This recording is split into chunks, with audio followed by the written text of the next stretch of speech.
Kaixo, gaur Indiaren historia kontatuko dugu. Independentziaren alde borrokatzeaz gain, lerrokatu gabeko herrialdeen mugimenduaren sorreran funtsezko papera izan zuen herrialdea. Bideo honetan, bere historiaz, 1995ean Bandungeko konferentzian izan zuen parte hartzeaz eta ordutik gaur egunera arte izan duen bilakaeraz hitz egingo dugu labur-labur.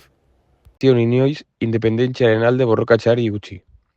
Mugimendu ezagunenetako bat Mahatma Gandhi izan zen, erresistentzia baketsua sustatzen zuena. Kaixo, gaur Indiaren historia kontatuko dugu. Independentziaren alde borrokatzeaz gain, lerrokatu gabeko herrialdeen mugimenduaren sorreran funtsezko papera izan zuen herrialdea. Bideo honetan, bere historiaz, 1995ean Bandungeko konferentzian izan zuen parte hartzeaz eta ordutik gaur egunera arte izan duen bilakaeraz hitz egingo dugu labur-labur.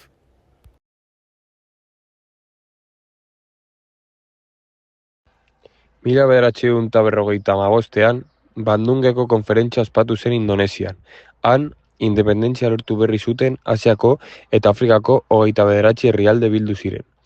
Gerra hotzeko bi blokeetatik mantentzen zen helburua, Estatu Batuetakoa eta Sobietar Batasunekoa. Kaixo, gaur Indiaren historia kontatuko dugu. Independentziaren alde borrokatzeaz gain, lerrokatu gabeko herrialdeen mugimenduaren sorreran funtsezko papera izan zuen herrialdea. Bideo honetan, bere historiaz, 1995ean Bandungeko Konferentzia lerrokatu gabeko herrialdeen mugimenduaren hasiera izan zen. 1961ean formalki sortua. India, Jugoslavia, Egipto, Ghana eta Indonesiarekin batera. Liderretako bat izan zen. Kaixo, gaur Indiaren historia kontatuko dugu. Independentziaren alde borrokatzeaz gain, lerrokatu gabeko herrialdeen mugimenduaren sorreran Bandungen ondoren, Indiak lerrokatu gabeko jarrerari eutsi zion.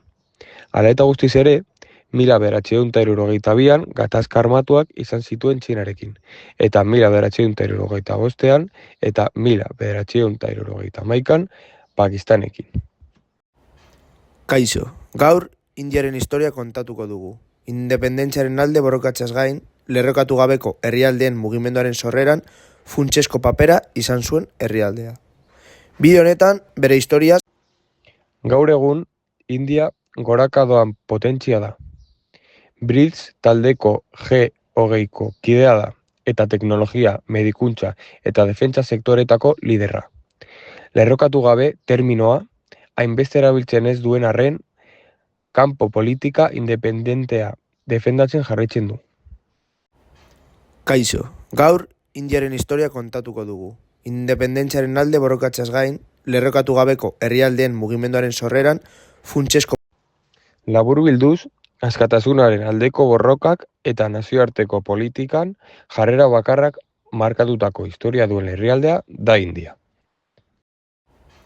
Kaixo, gaur Indiaren historia kontatuko dugu. Independentziaren alde borrokatzeaz gain, lerrokatu gabeko herrialdeen mugimenduaren sorreran funtsezko papera izan zuen herrialdea. Bideo honetan, bere historiaz, 1995ean Bandungeko konferentzia